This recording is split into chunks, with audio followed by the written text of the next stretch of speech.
Morning, everyone. Please be seated. Thank you.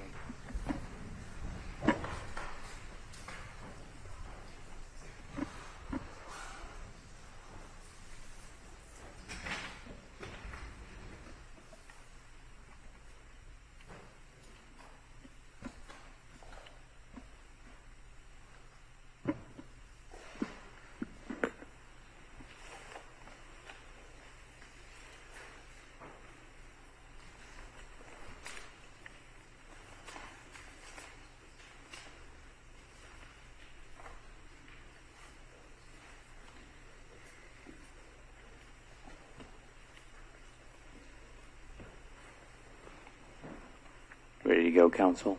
State's ready. Ready, Your Honor. I'll have you turn your mic on.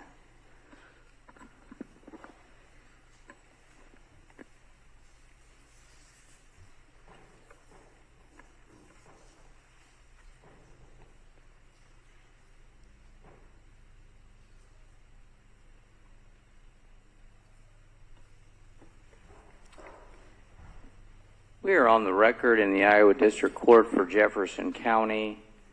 It's case FECR 005143, State of Iowa versus Jeremy Goodale.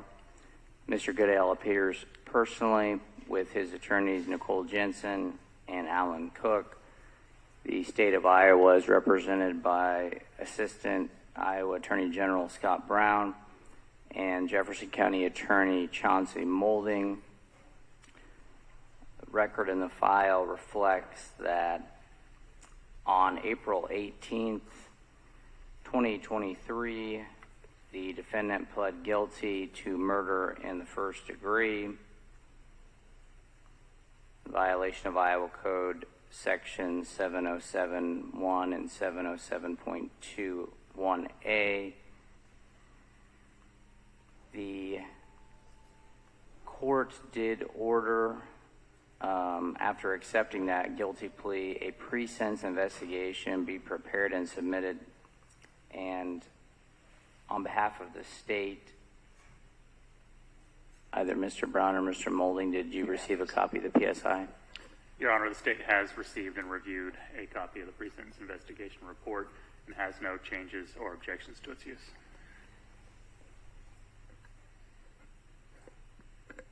And regarding the pre-sentence investigation, I did note in the sentencing memorandum filed yesterday that the defense did have some corrections. Is that correct, counsel? That is correct, Your Honor. We have received and reviewed the pre-sentence investigation report. We reviewed that with our client, and we noted 3 changes on the PSI that needed corrections in the sentencing memorandum filed yesterday. Anything additional than what it was added into the record in the sentencing memorandum? No, Your Honor. Okay.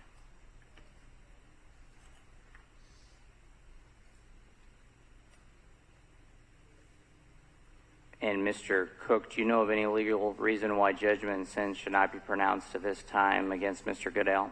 I do not, Your Honor. Mr. Molding? No, Your Honor. And Mr. Goodale, do you know of any reason, legal reason why I shouldn't sentence you at this time? No, Your Honor. Regarding sentencing, starting with the state, what presentation of evidence or argument would you like to present at this time? Judge, the state intends to call 3 witnesses for sentencing this morning. Trent Veta, Ryan Kedley, and Julie Canella. Our presentation will be similar to that was done previously several months ago in State versus Miller. We have a number of exhibits also to offer into the record, I believe, by stipulation when it's time.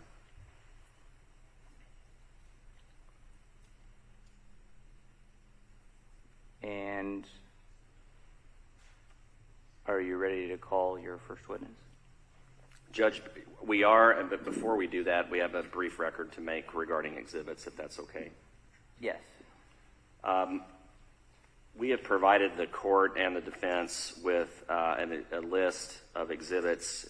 They are States Exhibit 100 through 134 inclusive. They are, just to summarize them briefly, there are a number of photos that relate to crime scene, a live photo of Nohema Graber, several autopsy photos, as well as some Snapchat records and a video, an edited video of an interview that was conducted back in February by Agent Ryan Kedley of the defendant, Jeremy Goodale. We would offer States Exhibit 100 through 134 at this time. Has the defendant and the defense had the chance to look at these proposed exhibits? We have, Your Honor. We have no objection. So, States Exhibits 100 through 134 will be admitted. I don't see them on the EDMS system just yet. So, if you're wanting me to view them while you're examining your witness, I would probably need a hard copy, or for those to be filed pretty soon. Our plan is, our presentation will be similar as it was last time. The exhibits will be displayed on the screen, so you should have access to those. If you don't, let me know. Okay? Okay. All right. Those are admitted. Our first witness is Agent Trent Veta.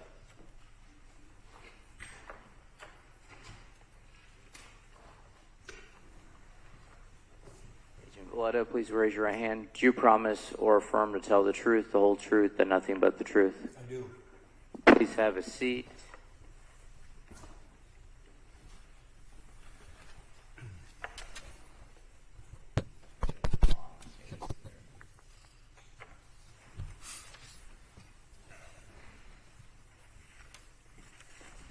Whenever the state is ready. Agent Veta, can you please state your name for the record?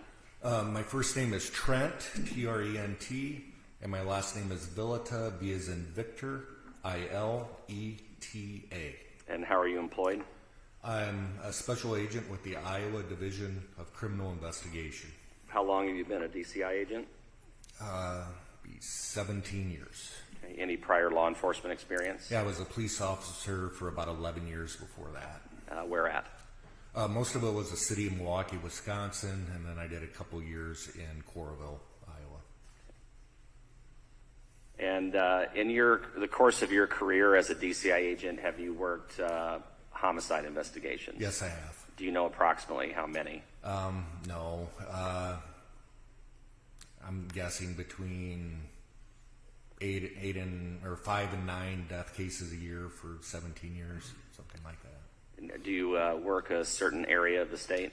Originally, yes. Originally, I was assigned to the western third of Iowa, and now I'm in Zone 4, which is basically the southeast part of Iowa. Okay. There are other agents that do what you do in the state, is that correct? Yes, that's correct. We have 4 zones. We split the state up basically. I think it's almost by population now, and it's roughly 25 of us. Right. Back in November of 2021, were you assigned to work the disappearance and the death of Nohema Graber? Yes, I was. When did that occur? She was reported missing on October 3rd of 21. We got a call for assistance from the Fairfield Police Department that evening on the 3rd. On November 3rd? Yes. Okay. Whenever you first learned of the disappearance of Ms. Graber, what did you do? So the DCI, we are an assist agency. We assist smaller departments that don't work a lot of violent crimes, major felony cases. We will come in and assist them. So we kind of have a procedure when we get called out. First, the request for assistance is made by the department to a supervisor in DCI who assigns the case to a lead agent, a case agent. which would have been me in this case, and then I will contact the requesting agency and kind of get a brief summary of what's going on my way down to the area. So when would you have responded here to Fairfield? I think I got here somewhere between 9:30 and 10 p.m. And so at this point in time, can you just generally describe for the court what the circumstances were of Nohema Graber's disappearance? Sure. It'd be November 2nd. She was reported missing by her husband, Paul Graber. The Fairfield Police Department it wasn't November 2nd, it was November 3rd. She was last seen alive on November 2nd. The Fairfield Police Department throughout the day of the 3rd conducted a very thorough missing persons investigation, checking pattern of life, that sort of thing. So when I originally got the call, they had just located Nohema Graber's body in a park in Fairfield. Okay.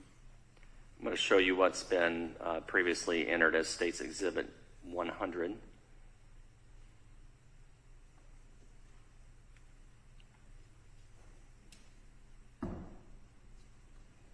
This is Sentencing Exhibit 100. Who is this person? This is Nohema Graber. I believe it's her school picture. It's the photo that was provided by her family. Yes. Okay. And what can you tell us then about what you learned concerning the last time Nohema Graber was seen and what the circumstances were of her disappearance? So she had a kind of a pattern of life where at 4 p.m. she would go to a local park and do a walk around the park. It was kind of well known. So Fairfield Police Department was able to determine pretty early that she had left school at 4 p.m. on the 2nd. And then they were able to determine that she actually had entered the park. But when they went to check the park, her vehicle was not there, and they weren't able to locate her. I'm sorry to interrupt you. Was there any confirmation that she had left the school independent of someone seeing her leave? Eventually, there was video located of her leaving, and I believe it was shortly before 4 p.m. Okay. All right. So she was known to walk at what park here in Fairfield? It's Chautauqua Park. Is that a park here on the edge of town? Yes, it is. So when was Nohema Graber actually reported missing by any family? It was the morning of the 3rd. And who was that would have reported her missing? Paul Graber, her husband.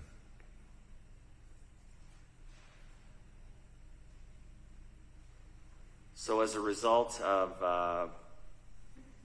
Nohema Graber being missing, Paul Graber reporting her missing, what steps did law enforcement take that ultimately led you to her body? Sure. Like I said before, the Fairfield Police Department's did a very good job of missing persons investigation. They kind of followed her daily activities. They determined at some point during the day that she was probably last at the park. They don't have her leaving the park, so they started a search of the park. That is how they eventually found her. And Chautauqua Park is a fairly large area, is that correct? It is. It's got a long walking path, but it's pretty wooded. It's just a scenic park. Okay. And as a result of that search of the park, was Nohema Graber ultimately found? Yeah, she was located kind of deep in the woods off the walking trail. Okay. I'm going to show you an overview of the park, State's Exhibit 101. Can you see that? Yes. All right. What does this exhibit generally show us? Okay, so the orange or red little marker that says Chautauqua Park, that's kind of the center of the park. The line around that's the actual walking path. And then when you go to the upward center of the screen where it says body location. That is where she was found. That's right by a railroad bridge going over a stream. Okay. And I know the topography of this map does not really come through on the satellite photo that we have here, but how would you generally describe that area where Nohema Graber was ultimately found? So when you see the arrow that says access to railroad tracks, it's like a maintenance or truck path that would take you back to the tracks. It's not a well-kept path. It's basically grass. But you can actually exit off the trail into that grass, and then you have to walk back quite a ways along the tracks themselves to actually get to where Nohema Graber was located. But again, she was in the woods, kind of at the bottom of a deep slope. So there was not easy access to her body. Okay. Let's look at the next photo, Exhibit 102. Eventually here, in this case, were two suspects developed in her death? Yes, it would be Willard Miller and then Jeremy Goodale. All right, and what does State's Exhibit 102 show us with regard to where they lived here in Fairfield? Yeah, it's representing the location of the residences and kind of the distance between the residences and Chautauqua Park. And generally speaking, what is the distance from the Miller residence to the location of Nohema Graber's body in Chautauqua Park? Yeah, I think we kind of agreed that was roughly a mile, so it'd be easy walking distance to the park from his residence. And would Jeremy Goodale's residence be similarly located? Yeah, it would have been just a little bit further away, but roughly a mile. Okay, and this map here shows those locations in relation to Chautauqua Park, is that right? Yeah, that's correct. After finding Nohema Graber's body, did law enforcement have any suspects? Yes, they did. The way the body was discovered, it was obviously a suspicious death. She had been concealed, which was something that she couldn't have done herself. And Fairfield Police Department is just one of those police departments that has a good kind of feel for the community, and they had pretty quickly developed a few students who had made threats towards Mrs. Graber. And did that include Jeremy Goodale and or Willard Miller? The one that they had at the top of their whiteboard was Willard Miller talking about making Mrs. Graber disappear.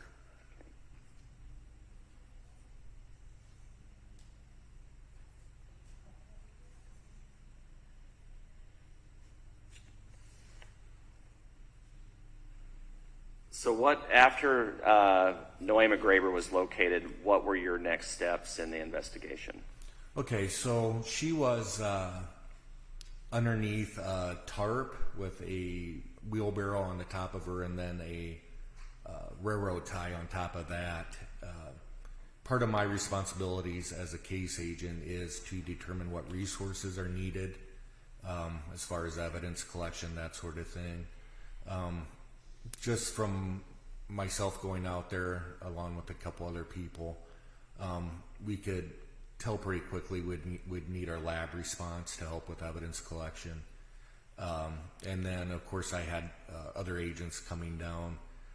Really the first hour or so was pretty fluid as far as the investigation goes, where we just have to develop leads and assign the leads, figure out how to manage the crime scene. So usually the first hour is pretty busy.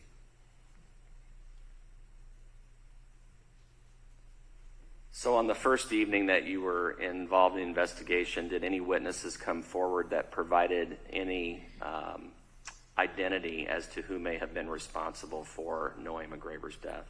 Yeah, so when I had arrived, Fairfield Police Department had a whiteboard, and they had several names. Like you said, Willard Miller was at the top, making a threat towards Mrs. Graber. What we had discovered was another student named John Burnett had showed up prior to us getting there, claiming to have information as to her disappearance. We called him pretty quickly back, and when he came back in, he said that he had information that would show who killed Mrs. Graber. Before we get into John Burnett's information, at this point in the investigation, at the time that he had showed up at the law enforcement center, had the vehicle that Nohema Graber drove, had that been found? No. Okay. So did you then speak to John Burnett? Yeah, so I assigned two of the agents that were there, Ryan Kedley and Richard Vale. We were basically, like as I said, trying to get our feet on the ground, but he appeared to be a good first start, so they started talking with him. He had come into the police department with his girlfriend Kaylee, so we didn't know if we'd have to interview them separately or not, but that's kind of how it started with John Burnett. And what exactly was it that John Burnett provided to you and other investigators that assisted the investigation? Yeah, he brought in screenshots of Snapchat which were from Jeremy Goodale, and they were very descriptive and basically describing the murder of Mrs. Graber that Goodale and Miller had committed. And did these were screenshots of text messages he had provided you, or screenshots of Snapchats? Yeah, and forgive me, I'm not a good social media descriptor, but it's my understanding with Snapchat that once you open the Snapchat that is sent to you, it'll disappear off your phone. So the only way to actually save the Snapchat is by screenshotting it or taking a picture with your other phone, because as soon as you leave it, it'll delete. So he had received a couple, John Burnett had received a couple of disturbing Snapchats prior that he didn't save. When he realized that these were important, he started saving the actual Snapchats to provide to the law enforcement. And we will talk about this a little bit later, but ultimately were some of those Snapchats captured and able to have been saved by law enforcement? Yes, both through search warrant and then by actually taking pictures of John Burnett's pictures. Is it accurate to say that John Burnett, the information that he provided, helped break this investigation and helped to solve Nohema Graber's murder? I would say that's almost an understatement. It was pretty much everything to the investigation, and it was relatively early. At some point after John Burnett's interview, were you able to determine the location of Nohema Graber's van? Yes, he had said that in a conversation, it was either by phone or a previous Snapchat that he didn't save, that Goodale had told him that Mrs. Graber's van was at the end of a dead-end road. Again, the Fairfield Police Department, knowing the community as well as they did, had a good idea what road that was. Middle Glasgow Road. It was just a road that the kids would go to hang out. So Lieutenant Canella drove out there and located the van in a few minutes. Okay, I want to show you an overall exhibit here, 103. What does this exhibit show us? Okay, so it's kind of a zoomed out picture of the east end of Fairfield. The arrows show basically where the vehicle is located. That it's just a long dead-end road is Middle Glasgow. Her vehicle would have been then kind of off the road, driven into kind of a patch of trees, somewhat concealed, but the police were able to locate it pretty quickly. Okay, I'm going to skip ahead to 106, if I could. back it up one. Sorry, 105. What does State's Exhibit 105 show us in relation to the van? Yeah, so that would be the basically the path that you would have to drive off the road to hide the van. If you look up in the top left corner, it's kind of hard to see because it's dark, but you can see the rear tail lights of the van and license plate. It's kind of hidden in those trees there. And then we have State's Exhibit 106, which this is a closer view of the van, correct? That's correct. And that is Nohema Graber's van, is that right? Yes.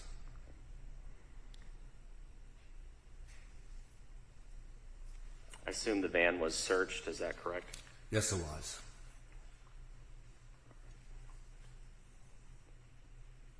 Now, in relation to the van and the location that we've just looked at here on the map and a little bit closer here in 105 and 106, was there any other video, surveillance video, or anything of that nature that was located that would have helped determine who was involved and where the van would have, how it would have been used? Yeah, there was lots of video involved with this case. Regarding the van winding up at its location in particular, the last house, I think it was Ryan Ford's house, had a camera that basically shows the van going past, and then later on two what we described as male subjects. We couldn't really see who they were because it was from a distance, walking away from that location, but he's roughly, I don't know, 300-400 yards away from where the van would have been located. He would have been the first house that if someone was leaving that area, that those people would have went by. Okay, and you were able to confirm that through a witness as well, is that correct? Yes, they had a friend, and I have a hard time saying his last name. His first name is Sane, and he was actually not involved in the case, but was called by Goodale to be picked up out on Glasgow Road. And so the video will actually show the boys that were walking down the road and the vehicle that came to pick them up.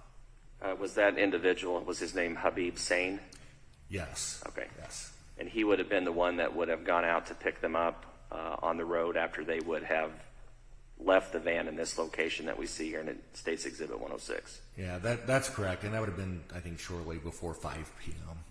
This would have been on what date? On the 3rd. Okay.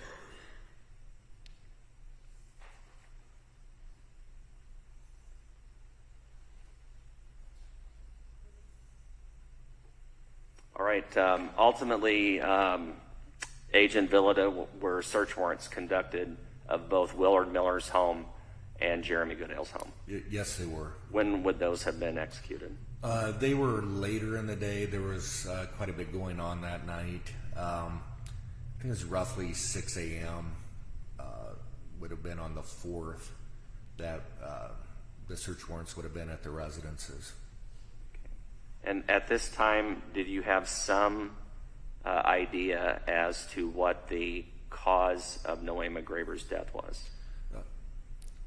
The one thing you kind of learn pretty quickly when you examine bodies is types of injuries kind of become readily apparent. Certainly like bullet holes, stab wounds, that sort of thing.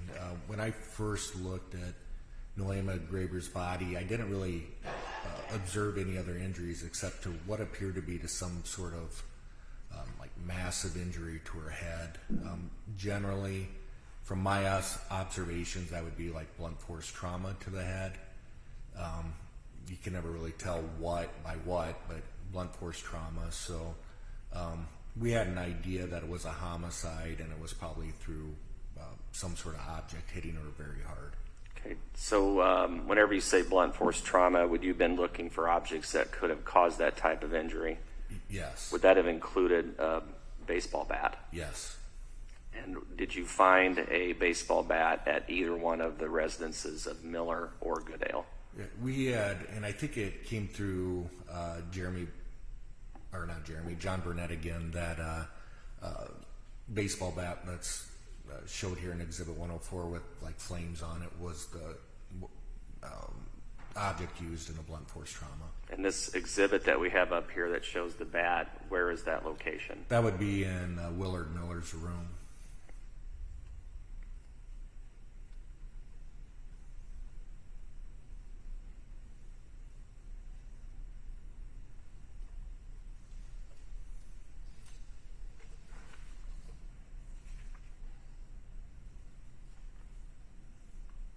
All right, so let's go back to the park if we could. So did you and other officers thoroughly search the park along with your crime scene team? Yes, we did. And were other things found that would have been related to Nohema Graber's death? Yes. Okay, we're going to walk through a number of photos here. The first one here is State's Exhibit 107. What do we see here in 107? So that's the path, and as you see kind of at the bottom of the roadway there, that's law enforcement vehicle. This would be kind of looking down towards the entrance to the railroad tracks, that maintenance road. Okay. This would have been accessible to anyone that would have been entering the park, is that correct? That's correct, yes. All right. State's Exhibit 108. Well, let's go back to 107, one more question. Is that a trail that leads down to the area that we're getting ready to look at here in Exhibit 108? Yes. Okay. So 108 is now on the screen. What does Exhibit 108 show us? Okay, yeah. So with the previous picture, you would be looking down towards this area where you see the crime scene tape. That's the actual entrance into where the railroad tracks are located. And basically in the middle right-hand side of the picture, that's kind of where we first start seeing blood evidence. Okay, and what can you be further descriptive of that? What did you exactly see? It kind of, again, you don't want to make huge assumptions, but it really looked like there was a major event there because there's a large amount of blood in that area. Okay. Where would that have been specifically in this photo? Yeah, it's kind of the right center of the photo. I don't know, if you go all the way to the right and up to the middle. Yeah. That's fine. No, that works. And the yellow tape that we see, where does that take us if we go beyond that? So, yeah, once you walk past underneath the tape, you're walking towards the railroad tracks. Okay. State's Exhibit 109, is this the area just a little bit more to the right of the previous photo? Yeah, and yes, this is what I was trying to describe as if you would have kept going to the right, you're kind of looking right at where probably the assault happened. Large amounts of blood still on the leaves and grass, kind of in the center of the photo there. Right. And Exhibit 110, is that just the opposite of 109? Yes, so you'll be standing at basically the crime scene tape looking up. Towards the, and then 111? That would be just continuing down the path, looking back towards the path to the railroad tracks. And then 112? So this would be then, again, just moving further back. You're still looking at the crime scene tape. This would give you a better, though, representation of kind of how wide the area was that we're kind of talking about where everything happened. All right. So in these exhibits that we've looked at, 108 through 112, I know we're going to play a portion of Jeremy Goodale's interview later in our presentation. But in relation to that interview, does this area generally match up with what he tells officers later as to where Nohema Graber was first attacked? Yes, it does. Okay. And going back to Exhibit 109, I'm sorry, 110, this area, there appears to be going back uphill, is that right? Yes. So you're standing at the bottom of a hill near that entrance to where we see the crime scene tape. Would that be true? Yes. Are you visible to anyone else in the park? If anyone else would have been in the park, would you have been visible to them? You would have had to be relatively close to see that area. Okay. And this that we're looking at, this path, is it a paved path, is that right? Yes, it is. And it's a walking path, is that Yes. right? So it's not made for vehicles. Yes, it's only for law enforcement vehicles. I understand that. Yeah. But people can't just drive there normally. Correct. I know, but not normally they don't do it. That's a walking path, generally speaking. At least that's what I think. All right, let's go back to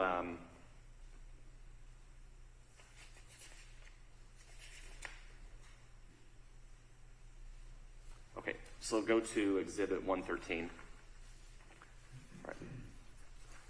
So this is what I would describe as the pathway or entrance into the railway tracks area. Would that be true? Yes. Is that gray berm that we see in the distance there, is that where the railroad tracks are located? Yes, the gray is actually the gravel on the berm. Okay. And is this a path that you could drive a vehicle back into if you wanted to do that? Yes. Is there, I know you have crime scene tape up, that obviously wasn't there before. Is there any other restriction to getting back in that area? Is there a gate or a fence or anything that blocks your way? No, and you could really access it from the woods as well. Okay. In relation to this particular location, where would Nohema Graber have been located? So as you're looking at the crime scene tape, she would be off to the right, roughly, 150 yards or so. Okay. Fairly well concealed, is that accurate? Very well concealed, yes. Okay, so let's go to the next photo, Exhibit 114. What does this show us? So now we're on the other side of the crime scene tape, and we will, it gives you a better representation of kind of the path that would eventually lead us towards Nohema Graber's body, but you get a better view of the railroad tracks and then, of course, the path itself. Okay. Exhibit 115. Again, now we're on the other side looking back towards the crime scene tape. This is basically just the opposite direction of Exhibit 114, correct? That's correct, yeah. And then 116. So now we're again, we're on the other side of the crime scene tape, and now we're looking down the railroad tracks towards where the bridge is and where Nohema Graber was located. The railroad tracks are to the left, is that right? That's right. And 117? That's the opposite of 116? Yes. Okay. All right, now in this area that we see in this series of photos that we've just looked at, was any blood located that would have belonged to Nohema Graber? Yes, the lab team was able to recover a few samples along the way of in the grass of blood. Okay, 118 shows us what? Now we're on top the railroad tracks. You can see the bridge, and we're getting relatively close to where her body was located. Okay. The bridge you can see is the darker area on the railroad tracks up there to in the left corner? That's correct, yes. All right. Is this terrain rocky? It's very rocky, yes. All right. Is it hard to walk on just normally? Yes. States Exhibit 119, what does that show us? So now we're on the railroad tracks themselves. We'll be looking down towards the location where Nohema Graber's body was located. And remind us again how you first were able to get to this location. How did you know to come here?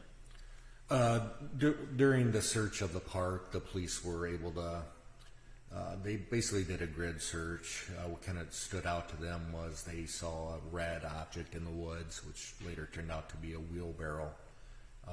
Once they got close to the wheelbarrow, they could see essentially a shoe, looked like a foot in a shoe underneath a tarp. And this area, you just found Nohema Graber's body in this area because of the grid search, is that correct? That's correct. Not because of anything Jeremy Goodale or Willard Miller informed you of, is that right? That's right. All right. So Exhibit 119, is this a steep embankment if we go down this area to the trees? It's very steep, and then the gravel is, excuse me, also very loose. It's just thick woods. It's not an area that people would go to. And can you see at least a portion of the red wheelbarrow here in 119? I think you can. I think the next picture would be a little better for that, but I think that's what that was supposed to represent. You can start to see some of the scene. It's in the center of the photo, is that right? That's right. Okay, Exhibit 120 is Yes. a closer view of that area, is that right? That's correct. And that you see the wheelbarrow with the railroad tie on top of it. Okay. The dark object, I'm sorry, that's across the red, what it ends up being a wheelbarrow is what? It's a railroad tie, so it's pretty heavy. This probably would have been laying by the tracks there. Okay. So was this the area then that you found Nohema Graber's body? Yes. All right. Exhibit 121, what does that show us? Okay, so again, a much better representation. So we actually moved down off the railroad tracks past the wheelbarrow, and now you're looking up towards the railroad tracks. And this just kind of represents on how the attempt was made to conceal her with. Now you see the tarp, you see the wheelbarrow, and the railroad tie. Okay, so the tie, the tarp, and the wheelbarrow are all covering or concealing Nohema Graber's body? That's correct, yes. All right. And did you ever approach this area and then start to uncover these items? Yes, we did. Okay, so State's Exhibit 122, what does that show us? Again, that's just a close-up of the tarp, the wheelbarrow, which you can see is broken, and then the railroad ties above those two. Okay. And is Nohema Graber ultimately found wrapped under this tarp? She is. If you examine the picture closely, you can see the shoe sticking out underneath the tarp. Is that to the left? Yes. At least the bottom of the shoe is what it looks like to me. Yes. Okay. And 123? So 123 is now we've removed the wheelbarrow from Nohema Graber. This is how she was wrapped up in the tarp. Okay. Is this with the wheelbarrow taken off of her? Is that right? Yes. And the railroad tie has been moved somewhat. Is that right? Yes. Okay. Before we show the next couple of pictures, these are actual body photos of Nohema Graber. Is that correct? Yes. All right. And we'll show you Exhibit 124. What does that show us? So this is when you remove the tarp. This is basically how she was discovered, how she was represented when we found her. And the blue material that's at her feet, what is that? Those are her pants. Okay. And she still has a bra on, is that correct? Yes. All right. State's Exhibit 125 is a closer picture, is that correct? Yes. All right. And then was her more items removed where you could see the blunt force injury, at least grossly see it at the scene? Yes. We'll show you Exhibit 126. And what are we seeing here? Again, so this is just based on experience. My initial suspicion as to looking at this picture would be some sort of object had hit Nohema Graber in the back of the head, which would have caused that injury. Okay, we'll leave the photos here for just a second. Nohema Graber's body was autopsied, is that right? Yes, she was. Okay, and who did that? Michelle Kedley. And who was that person? She's a pathologist that works for the Iowa Medical Examiner's Office in Ankeny.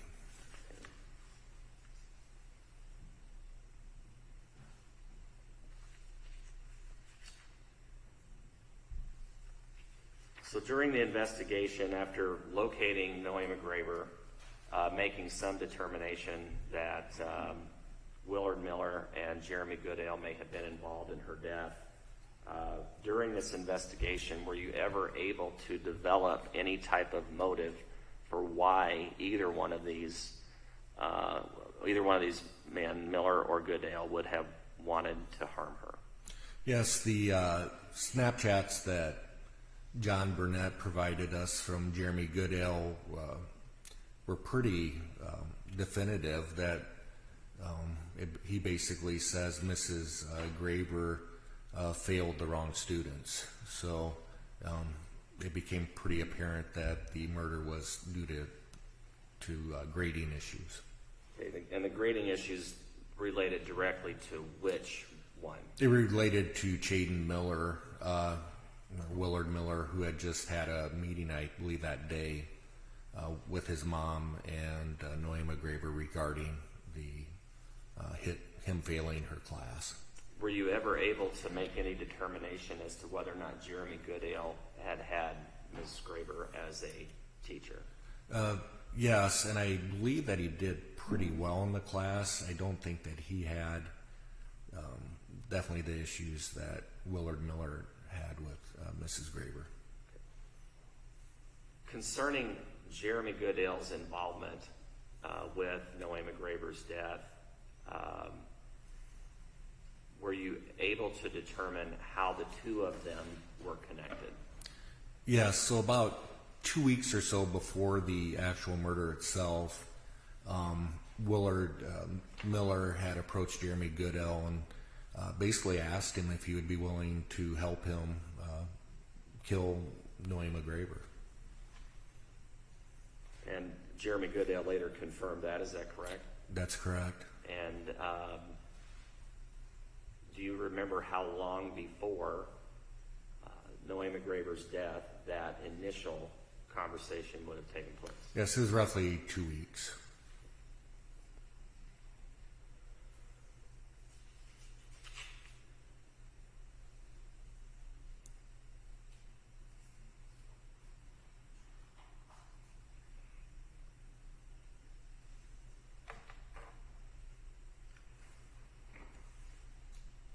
Concerning Jeremy Goodale's connection to Nohema Graber's death, was a search done of his phone and Snapchat records? Yes. And were you able to find any information that connected him directly to the death of Nohema Graber?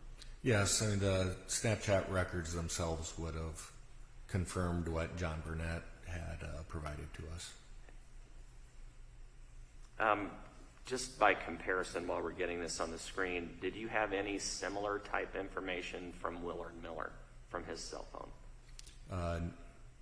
From Willard Miller's cell phone, we were able, there wasn't, I guess, Snapchats, but there was information on there that would implicate him in the murder. Okay.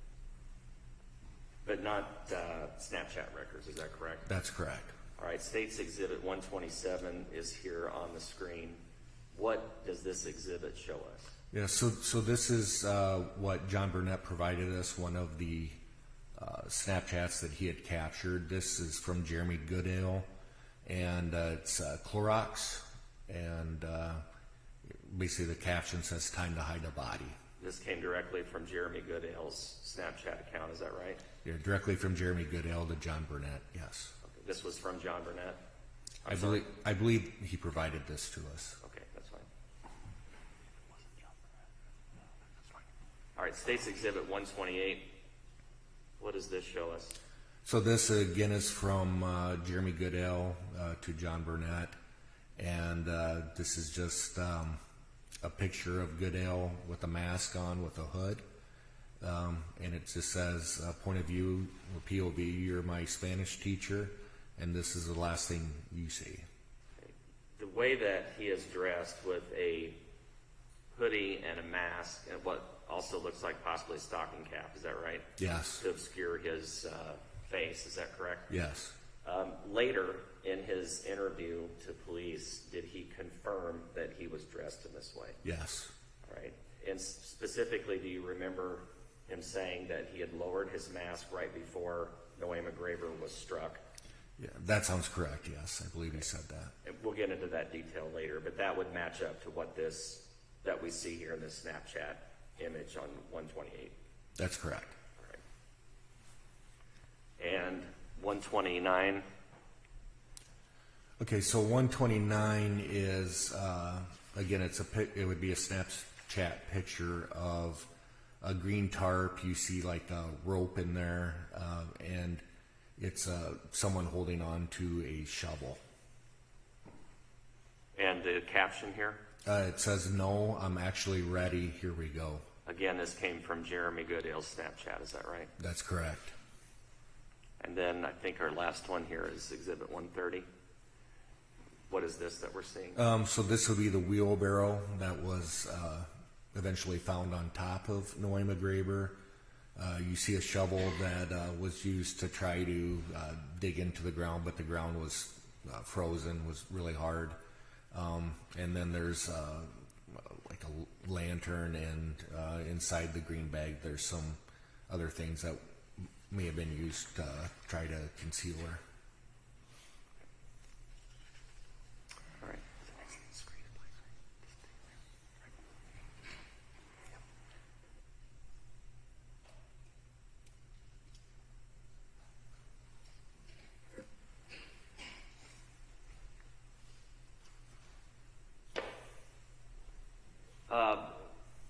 Jeremy Goodale was brought in for questioning, is that right? That's correct, yes. All right, and while he was at the police station, was there a conversation that was recorded between him and a family member? Yes. Who was that? It was his sister. I'm not sure of her name, but I believe it was his older sister. All right, and were you able to listen to their interaction? Yes, we were. What was it that Jeremy Goodale said directly as it relates to Nohema Graber? Yes, the conversation is they basically acknowledged they knew they were being recorded, so they were trying to talk soft, but we were able to hear them. She had asked him why he had done this, asked if it was something to do with video games. He kind of basically just tells her, he goes, "I have no remorse that I did this, and I don't regret doing this." Really denies any video game influence, anything like that. And this would have been what date? That would have been, essentially, it would have been early morning on the 4th. Of November? Yes. 2021? Yes. During your investigation, were you able to determine if there was any evidence of planning of the murder of Nohema Graber by both Willard Miller and Jeremy Goodale? Yes, it seemed to be quite a bit of planning, actually. Can you summarize that for us? Willard Miller had created basically a murder list of items to get to commit the murder. Both Goodale and Miller had conducted surveillance on Nohema Graber to try to determine her pattern of life, to know where she was. And they seemed the night of the murder to have all their supplies ready to go.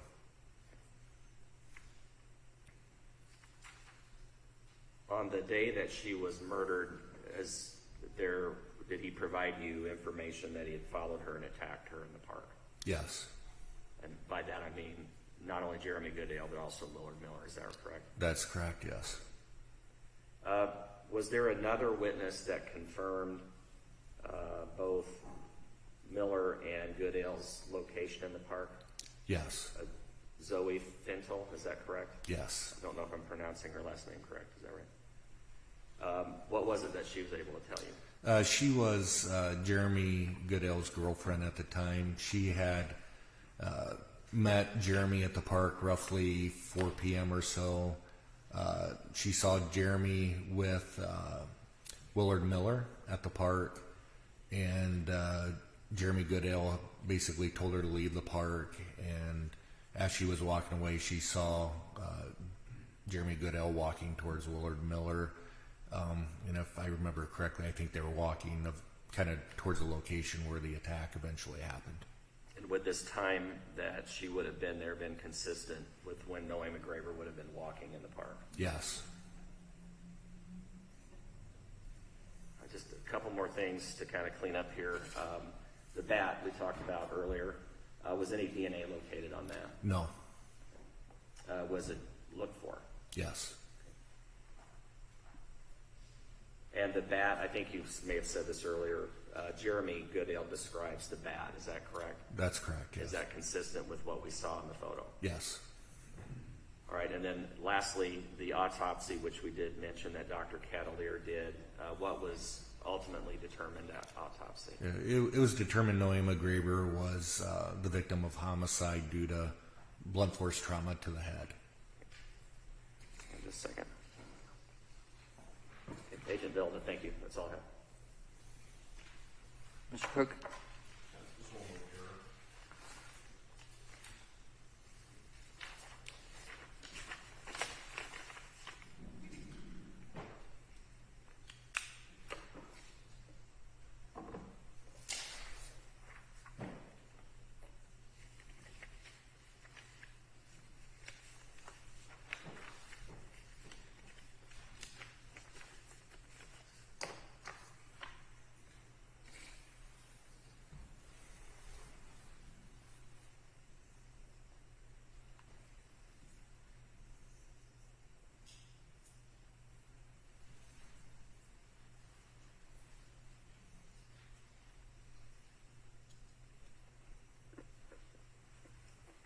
Agent Veta, do you recall the age of Jeremy Goodale at the time of this incident?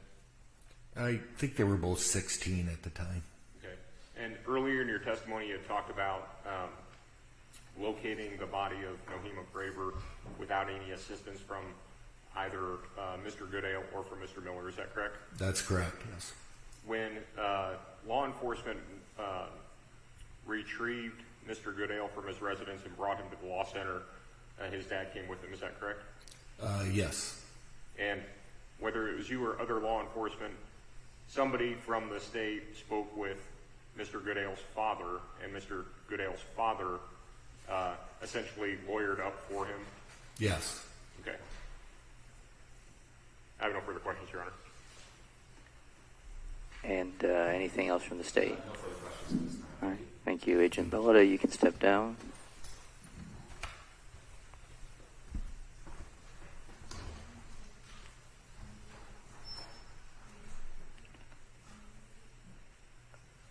State ready to call its next witness.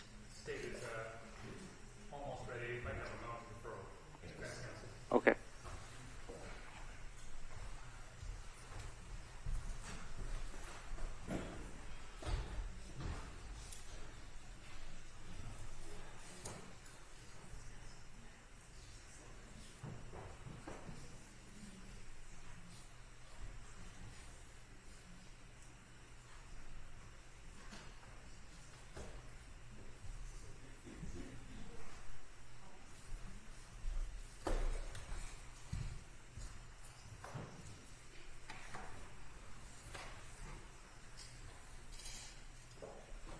At this time, the state would call Special Agent Ryan Kedley of the Division of Criminal Investigation.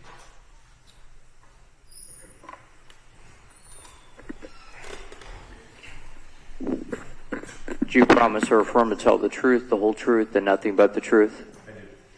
Please have a seat.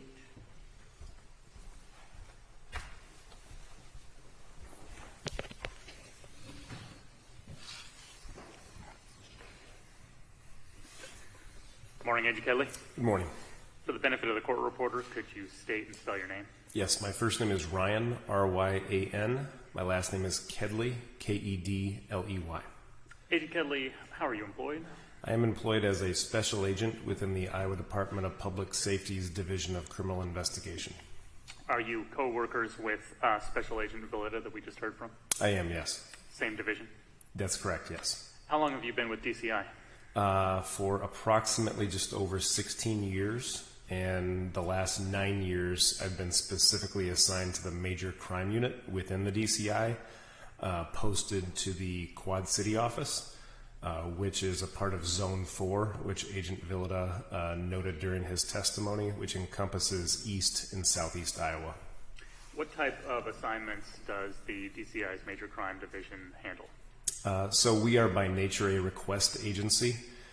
We handle major felony level investigations that some rural county and local agencies don't typically have the resources for.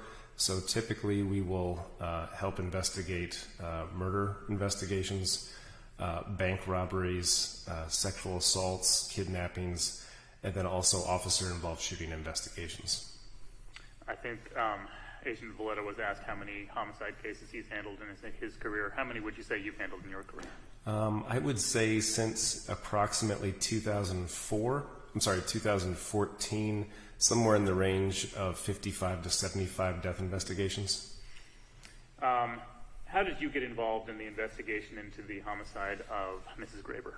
Yeah, so on the evening of November 3rd, I was contacted by my immediate supervisor, Special Agent in Charge Richard Rahn, R-A-H-N, who had advised that the Fairfield Police Department had requested DCI assistance with a missing person death investigation out of Fairfield. And he had requested that I report to Fairfield along with Agents Veta and Vale, which I did so. And while en route to Fairfield, I was advised that Agent Veta would be assigned as the lead investigator on this particular case, and I would be assigned as an assisting agent. And Agent Veta has walked us through the initial stages of that investigation. What part did you play in the initial couple of days of this investigation? My primary role was in conducting interviews. Initially, upon arriving, I was briefed with other investigators on the status of the investigation to that point. Shortly after receiving that briefing, I had been assigned to conduct an interview of John Burnett there at the police department, during which Mr. Burnett provided us with the aforementioned screenshots of text messages from Snapchat, which led us in the direction of Mr. Goodale and Mr. Miller. Did you conduct the search warrant executions on the residences of Miller and Goodale? So for me, I was actually assigned with the execution of the warrant at Mr. Goodale's residence. Myself, Lieutenant Canella of the Fairfield Police Department, along with other officers. From the Goodale residence, I rode with Lieutenant Canella, Mr. Goodale, and Mr. Goodale's father from the residence to the law center locally, where the execution of the warrant on Mr. Goodale's person would take place, and then subsequently an attempt would be made to conduct an interview. You conducted interviews at the law center that morning, correct? That's correct, yes. Who did you interview? After the interviews of John Burnett and his girlfriend the previous late evening, the following morning, on the morning of the 4th, I had an interaction with Mr. Goodale and his father during the course of the execution of the warrant. I then conducted an interview of Mr. Miller, and then subsequently an interview of Zoe Fintel. Following those interviews, arrests were made and charges were filed, correct? That is correct, yes. What was charged? I believe murder in the first degree against both Goodale and Miller.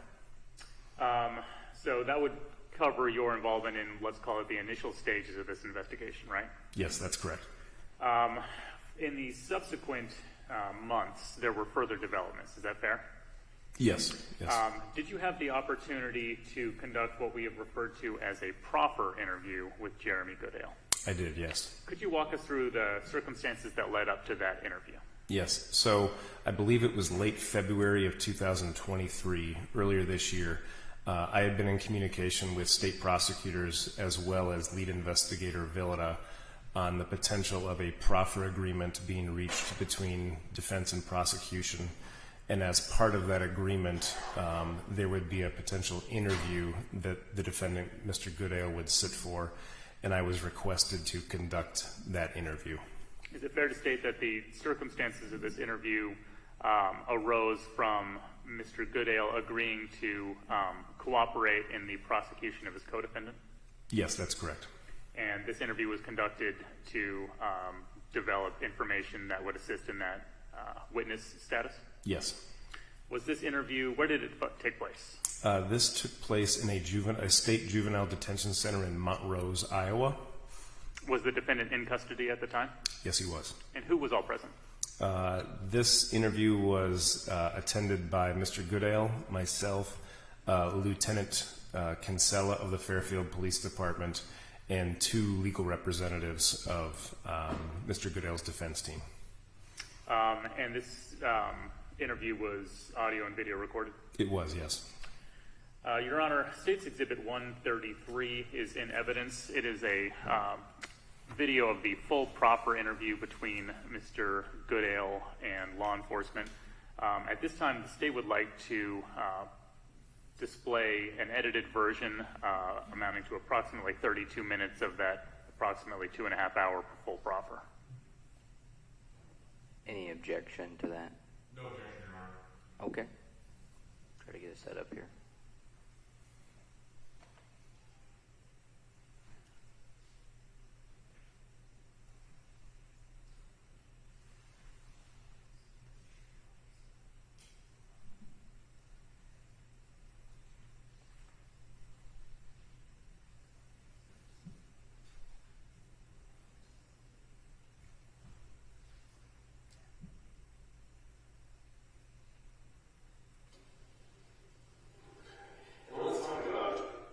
Pause the video for a moment here.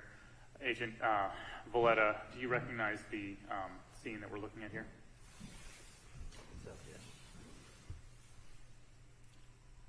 Not at the moment.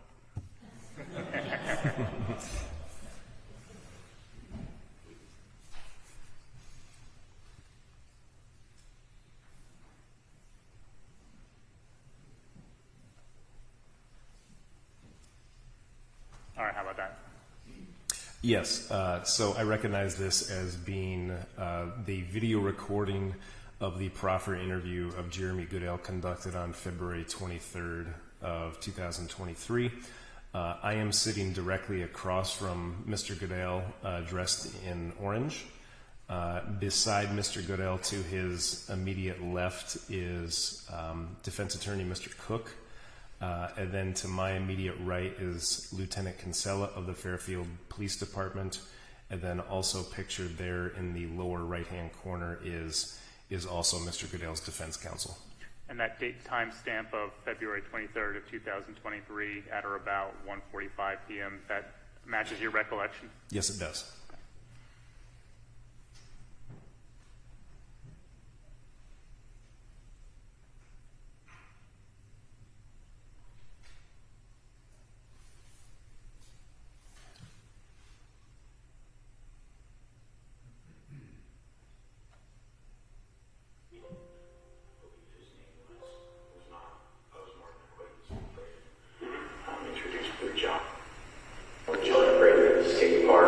I'm going to restart that so we can get the audio.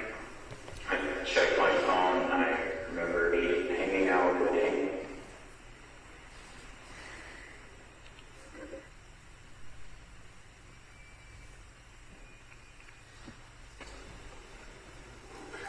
And let's talk about in the lead up surveillance.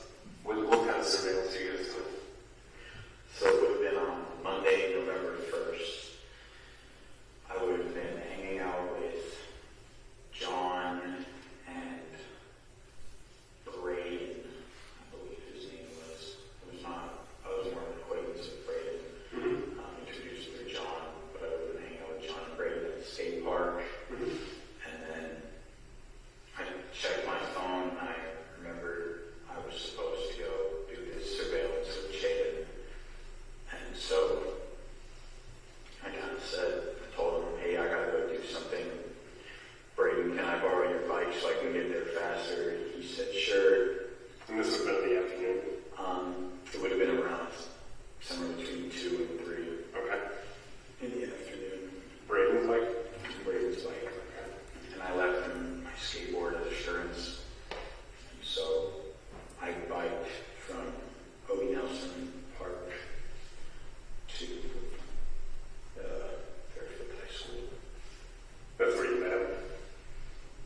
behind her? About. Are you walking her bikes along the trail? Okay. Like a distance. Does she ever look back and do like that, anything of that nature?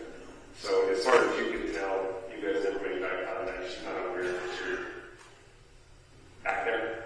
I can't remember if it was the day of or if it had been on Monday, but we did end up bumping into her and saying hi. I'm not exactly sure whether that was that day or the day of, but yeah. Okay. Just hi. Would have been like a hi, how are you? Wait, just keep walking. Okay. You both did.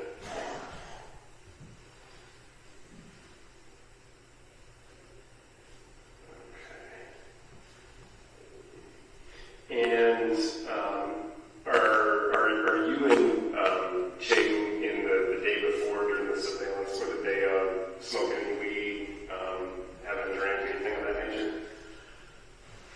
Well, day of, I was at the park with Zoe beforehand, and her and I were smoking weed together at the park shelters. Okay. Anybody else besides you two just smoking weed? No, just two of us. Okay.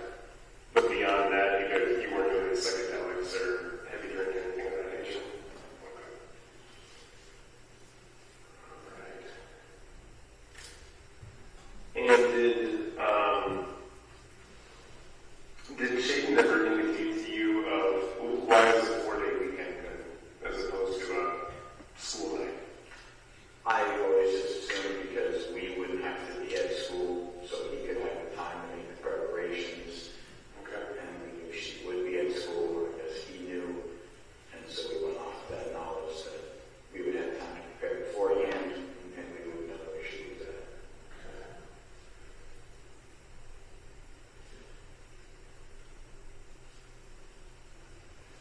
Okay. And so going into November 2nd, what is the agree of you've done your surveillance? Presumably you've discussed what equipment you're going to need at different times. What ultimately is the plan? Going into it, before you get there, before it actually starts happening, in your words, what's the plan? Hit her with a bat and drag her off the trail. Okay.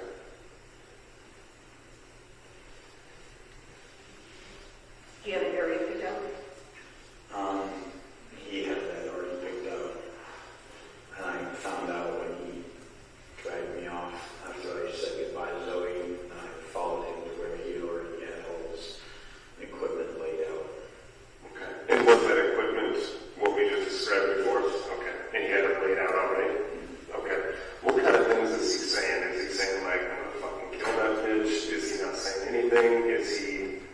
Is he describing to you what you two are going to do? I mean, it's pretty easy and straightforward to say, we're gonna hit her, we're gonna drag her off, but I imagine that there was a little bit more color in the conversation. I discussed how, or he said he would just walk up behind her and hit her, and I said, well, okay, I guess I can stand a little farther up the trail and look out and make sure no one's coming from this direction. Okay. Like in front of where she's walking. Yeah, right Okay. where she Okay. In front of where she's walking. Is that closer to the parking lot, or are you talking about a longer stretch? close to this one. Does this look familiar in terms of her walking path? Yeah. Okay. It's not going to be completely accurate, but just for my frame of reference, since I'm not a Fairfield guy, can you put it an X generally where about she would have been walking at that time? Well, she would have been walking along here. Sure. Yep. And then roughly, you pretty much see right around here is the access trail. So he would hit her around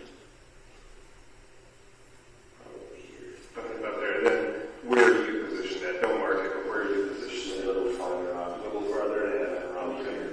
And then we have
body, stage the body? At that time, we were going to hide the body and have it come up that we could try and make it look like it was a suicide of some sort of layer of tracks.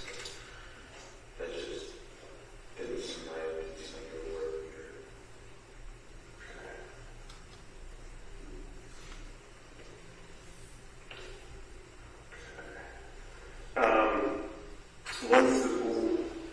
If the plan is to maybe hide the body, or maybe it's discussed to have it staged so it looks like it was hit by a train, is there any further discussion about, like, you know, sooner or later her body's going to get found and people are going to start asking questions? Is there any discussion about, like, we should run away? Maybe a suicide type situation, anything of that nature? Like, beyond November 2nd, what's the plan? I guess in our arrogance, we kind of assumed that nobody would ever find her. Okay. And just thought that we left her.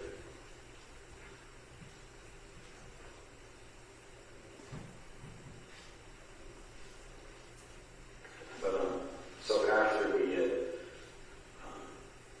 after he had hit her, I told him, like, holy shit, make sure you got her, like, make sure it's done. So then he hit her a couple more times, and then he dragged her off. Pretty sure I did that by myself. I dragged her off. He was up looking along the trail. He had already put the back where he had it with the rest of his stuff. And then I dragged her back to pretty much where the equipment was at. And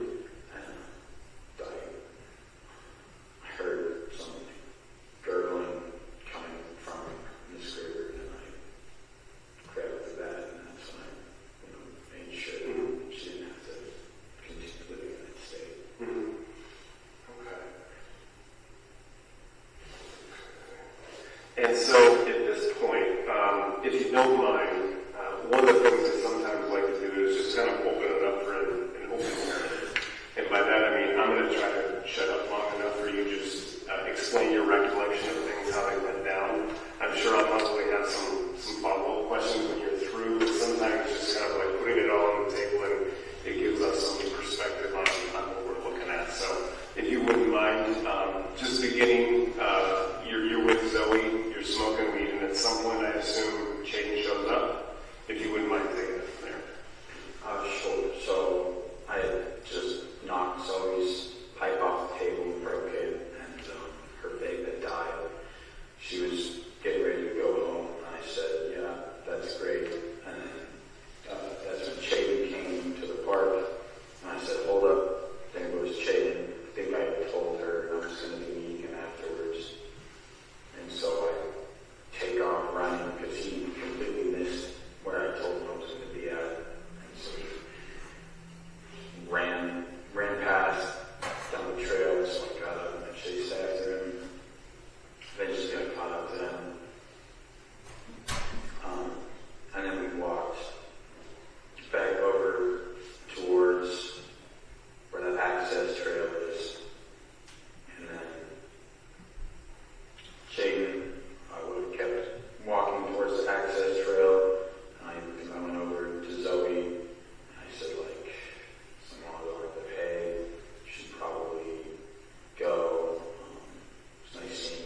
this off, I actually went to Shaden's house with him, and he handed me a small green bag with a tarp inside of it, and he said, like, make sure you can bring this out of your house with you when you sneak out tonight, and like, I'll get you at 12.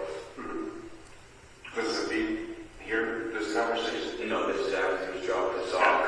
Me and Shaden had walked from Chautauqua to his house, and then he says this to me. He says,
I would assume for her being out there by herself to see an individual with a mask in front, that would be startling. Did she stop? No, and that's kind of why I pulled the mask down. Just didn't want to start her. Oh, okay. That's the whole reason I took the mask off. Okay, got it. Okay, you had mentioned before about how once you and Shaden make your way from where Zoe was, or once you meet up, you see all the equipment light up. At one point, you actually cross paths with Ms. Graber and you exchange pleasantries. About how long was that interaction time? Are we talking A few seconds. a few seconds? Where's it at, Jeremy? That would have been on the trail in front of the parking lot. Right where the arms come down? Where they have the blocks, remember November 1st, when they put the arms down so you can't drive around.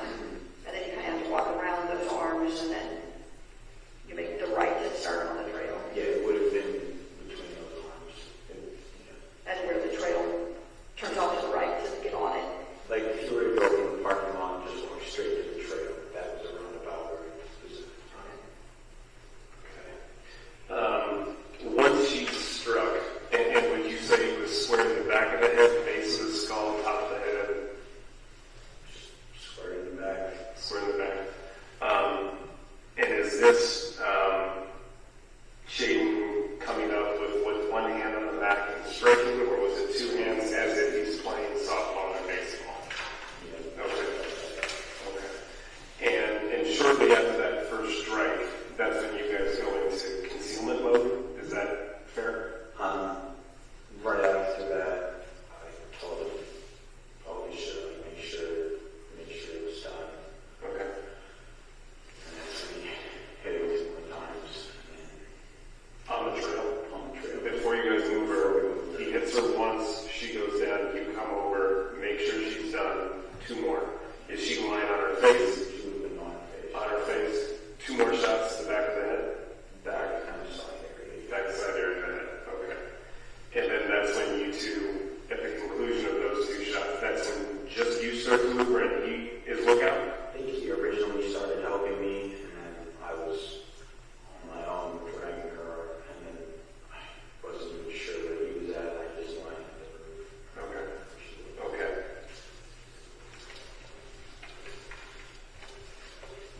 So, once you see her drop after that first initial hit, you go up there and you make the indication or issue the direction that Shaden go, like, make sure she's not breathing. And then you say that he follows up with 2 shots. As you're moving her, she's open and closing her hands. You say that, by now, we're committed, we're in this. And you feel the need to finish the job. About how, and again, I'm not going to hold you to the exact number, but about how many times do you strike her to finish things off? 5, more or less. Approximately 5. And was there something about her body movements or lack thereof that made you think, I'm done at 5? As opposed to, I need to do 5 more. Well, after 5, it kind of just felt like it was too much. It was like, I didn't want to have to touch the bat to begin with, and then she was still alive, and I was waiting for a moment, because after I heard that breath, I waited for a moment to see where Shaden was at, if he was going to come around, and then he did. And so when I picked up the bat, it was around 5, and I was like, okay, couldn't do anymore. And how did you wind up with the bat in your hands? Because he left it back there when he was standing on the trail, he didn't have it with him. After I dragged the body, he probably did drag it with his soul. No. I think after I dragged the body, he went back there and set the bat down, and then went back out on the trail while I finished moving her a little farther onto the axis. Okay. Special Agent Kedley, does that accurately reflect the interview you conducted with Mr. Goodale? Yes, it does. Thank you, Agent Kedley.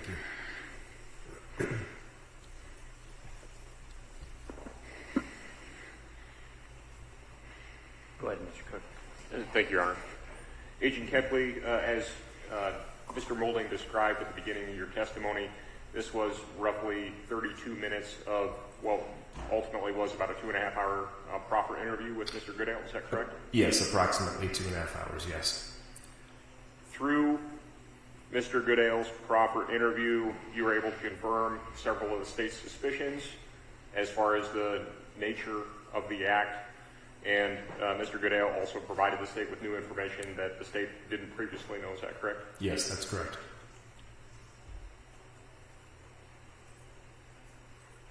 For instance, Mr. Goodale indicated to you that Chayden had brought not only a baseball bat, but a screwdriver, a hammer, a bag of water to disable her cell phone if there was one, and gloves for both Mr. Miller and for Mr. Goodale?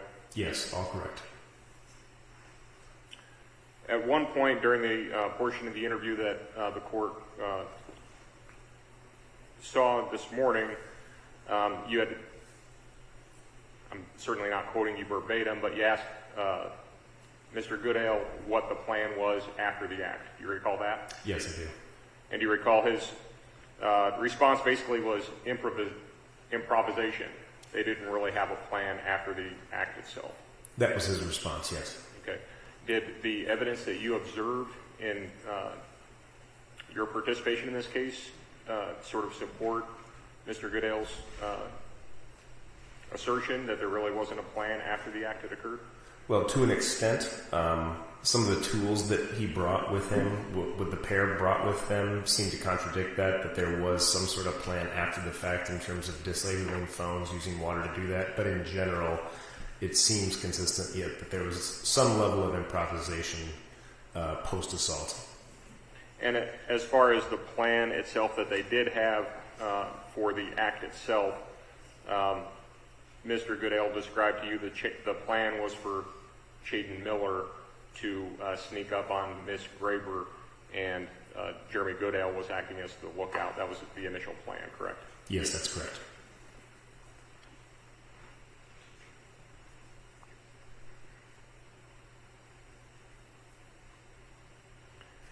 Agent Kedley, in the 2.5 hours that you interviewed Mr. Goodale, do you have any evidence or information during the course of your investigation that indicated that Mr. Goodale was not being anything but honest and forthright in the 2.5 hours that you interviewed with him?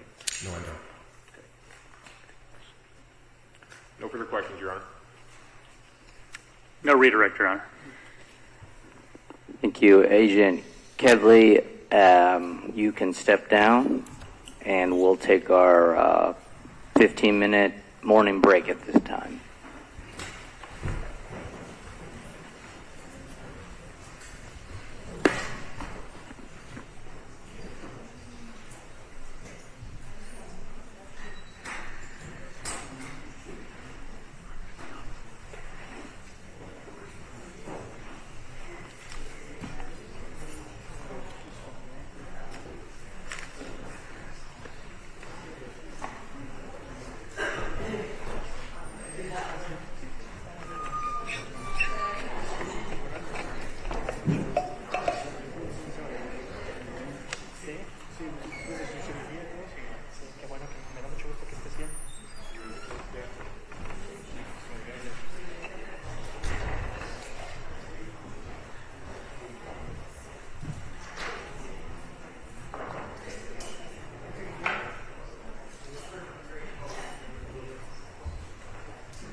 We are back on the record after our morning break. State of Iowa versus Jeremy Everett Goodale, FECR 005144. And Mr. Molding, you had indicated, or Mr. Brown had indicated another witness. Is that correct? That's correct. That's correct, Your Honor. At this point, the state would call Fairfield Police Lieutenant Julie Canella.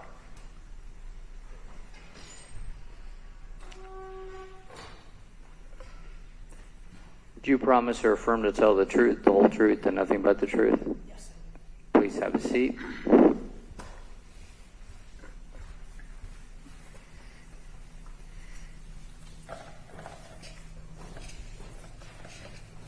Good morning, Lieutenant. Good morning. Could you state and spell your name for the benefit of the court reporter? Julie, Julie, Canella, Kinsella. Lieutenant Canella, what is your profession? I'm a police officer for the city of Fairfield. How long have you been with the city of Fairfield? 29 years. Thinking about retiring anytime soon? In about 11 months. Who's counting? Not me. I'll just jump right into it. How did the Fairfield Police Department become aware that Mrs. Graber had gone missing? Mrs. Graber had what? Gone missing. Paul Graber, her husband, had reported her missing. What were the circumstances of that report? Paul said that he had been in Texas visiting his brother over the weekend and his son Christian, who had flown back into the States. He said he got back on Monday night. On Tuesday, he had a doctor's appointment in Iowa City. He came home Tuesday night, didn't see Nohema Graber. His wife assumed that she was at Mass. So he said he was very tired and he had gone to bed. When he got up the next morning, the school had called him. He didn't see his wife, and that the school had called and said that she was a no-show, no-call at work. According to Mr. Graber, would that type of no-show, no-call been an unusual pattern for Mrs. Graber? Yes. Now, Lieutenant, is it unfortunately accurate that when a spouse goes missing, the husband is often considered a first suspect? Yes. Was Mr. Graber ruled out as a suspect in this case? Yes. How so? His alibi was confirmed later on. The second thing about Mr. Graber is when we called him back for an interview at the law center, Paul Graber was in a boot. Just the exertion of physically walking from the parking lot to the law center was taxing on him. The terrain of the murder scene, he wouldn't have been able to, either carry Nohema Graber or even walk along that trail in his condition. We'd previously reviewed photographs of the crime scene. It's a relatively steep embankment there. Yes. Pretty rocky. Yes. Mr. Graber physically would have had difficulty navigating that terrain? Yes. Okay.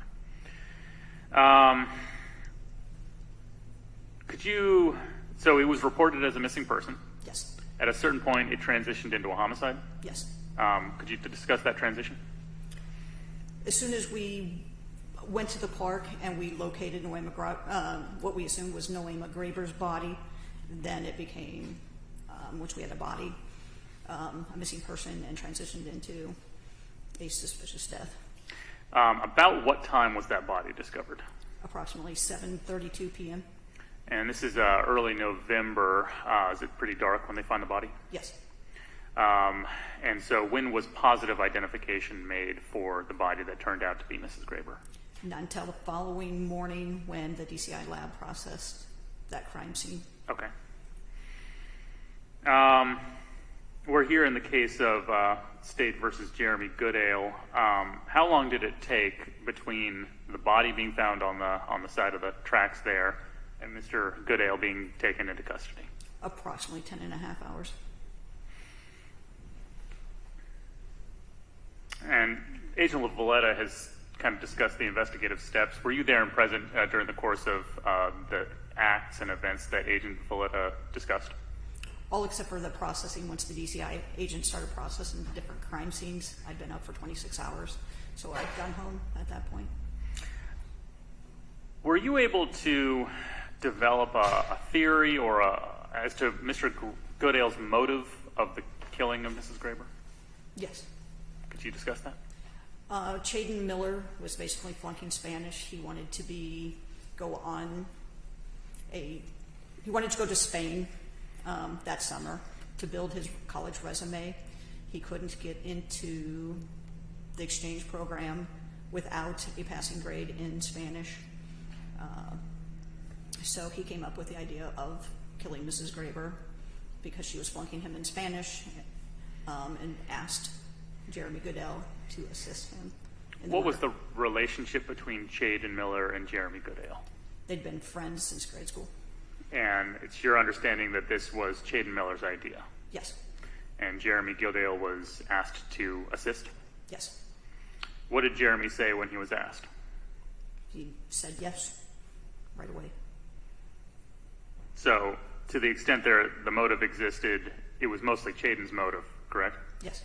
What was Jeremy's reasons for assisting or following through?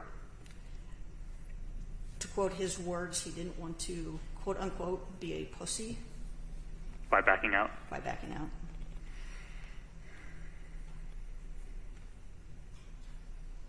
Did you interview Mr. Goodale along with Special Agent Kedley, where he disclosed and discussed his part in the homicide? Yes.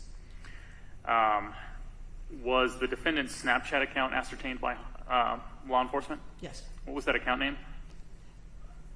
The Snapchat, Jeremy Goodale's was Dark Wolf and some numbers. What was his pattern of life there on Snapchat? Was he pretty close to the chest with information, or did he talk a lot? He talked a lot.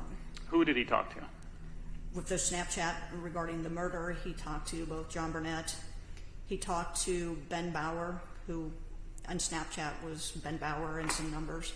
And he talked to Mr. Awesome Dude, which was later determined to be Jack Grohl. And Jack and Ben were gaming buddies of his. Not local? Correct. Would it be fair to state that Jeremy made some sort of a confession over Snapchat to his gaming buddies? Yes. Okay. We've previously reviewed State's Exhibit 128. That's the photograph of what appears to be Mr. Goodale, stating, point of view, you're my Spanish teacher, and this is the last thing you see. Are you familiar with that Snapchat? Yes. How did that develop? It was obtained through the Snapchat search warrant and the results that were provided by Snapchat to us. So these were provided from Snapchat themselves and not from his phone or another means? There were pictures on his phone too. Okay. With the same thing. But they were verified by Snapchat? Yes. Okay.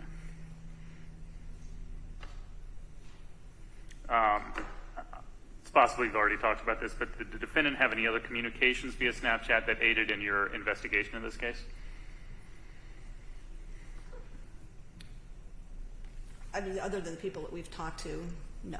Okay. Turning to the arrest of the defendant, was he held pending charges in the Jefferson County Law Enforcement Center? Yes. Could you walk us through kind of what that setup is like? So it's an interview room. It's obviously recorded, and both audio and visual. Are there notices that are provided when you enter the room as to its audio and video recording status? It's posted on the door. Okay. In both interview rooms. There's 2 interview rooms? Yes. Who were held in the 2 rooms? Chaden Miller was held in the first interview room, and then Jeremy Goodale was held in the furthest one to the west. There was a law enforcement interview of Chaden Miller that morning, correct? The morning of November 4th? Yes. Was there an interview done of Mr. Goodale? No. And that was because he invoked his right to not make statements? Right.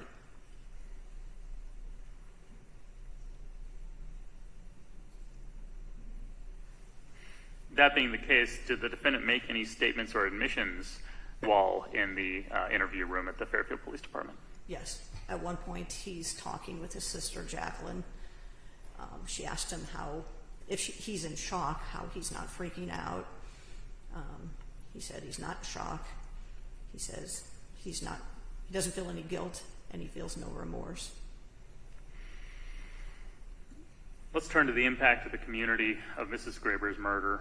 In the immediate aftermath of her death, what actions were taken by the Fairfield community from a public safety perspective? We obviously had a high presence in every school. We worked with the school to get mental health counselors to the school. We worked with the community to get mental health counselors provided to anybody in the public that would need those, or refer them to places so that they could obtain services. Trying to reassure the public that we had caught the 2 individuals that were involved in this murder, and reassure them that it was safe for their students to go back to school, and it was safe to go back and walk in the park if you chose to do so. Was there fair to state that there was a substantial amount of rumors floating around about this? Yes.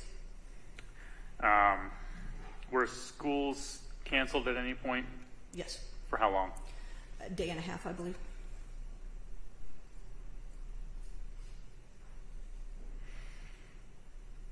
Did the police department participate in any safety planning with the school system?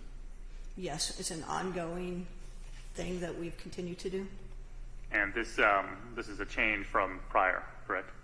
Yes, we'd had a school safety plan, like a response plan, if we'd have a major event in the schools.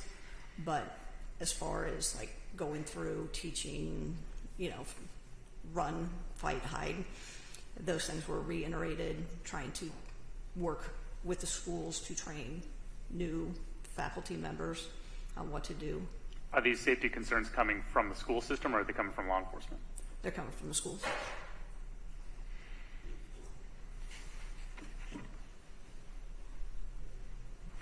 you noticed any uptick or in the calls relating to student behavior coming from the schools? Yes.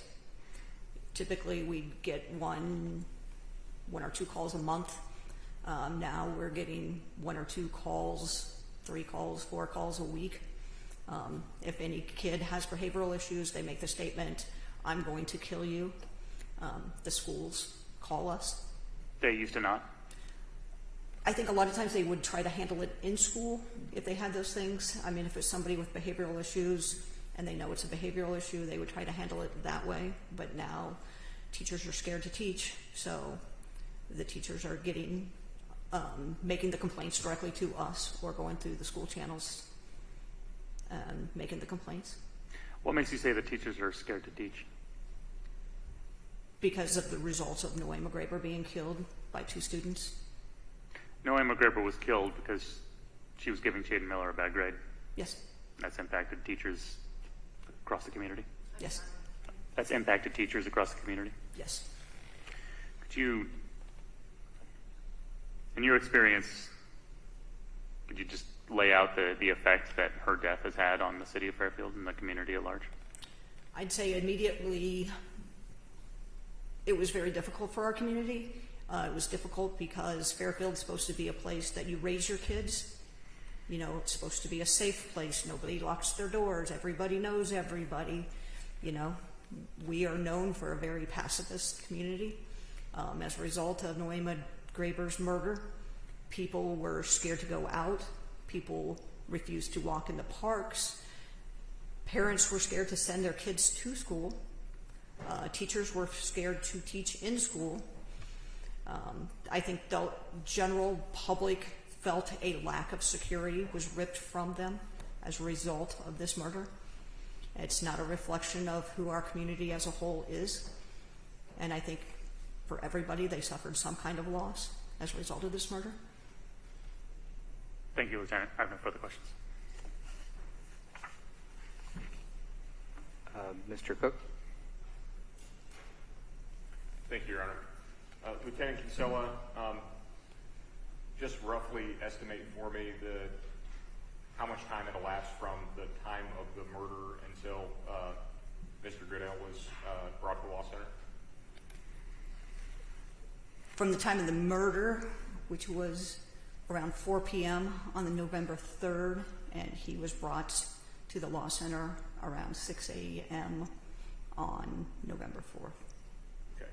So in that short period of time, earlier in your testimony, you testified about reviewing Snapchat images reflecting Mr. Goodale making confessions to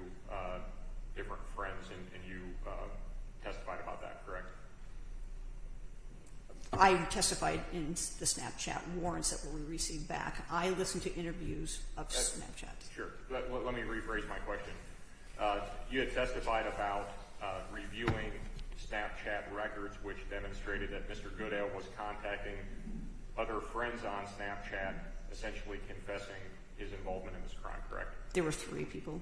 Okay. Those confessions all came before, obviously, law enforcement had contact with Mr. Goodale, so these confessions would have all come really on the very, very soon after the incident took place? Yes. From the time stamp, it was basically from about the time he started going to move the body, around 10:58 to midnight. So those confessions were being made.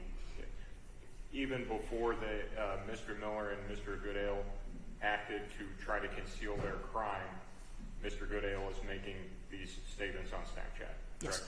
Yes. No further questions, Your Honor. No redirect, Your Honor. Thank you. You can step down.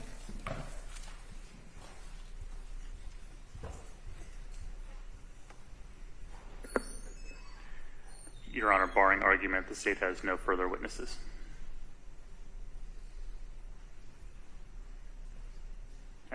Besides victim impact statements, Your Honor.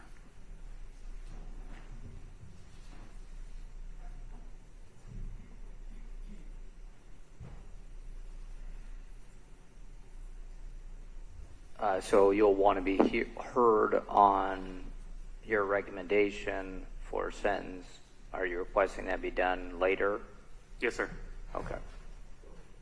And with respect to defense evidence, I was informed that the defense wanted to break early for lunch and then begin maybe around 12:30 or 12:45. That would be, if that's permissible, that would be what we're requesting, Judge. We've got to make sure our technology's set up. Okay, we will be in recess until 12:30. Try to get restarted no later than 12:40, but we will take our lunch break at this time.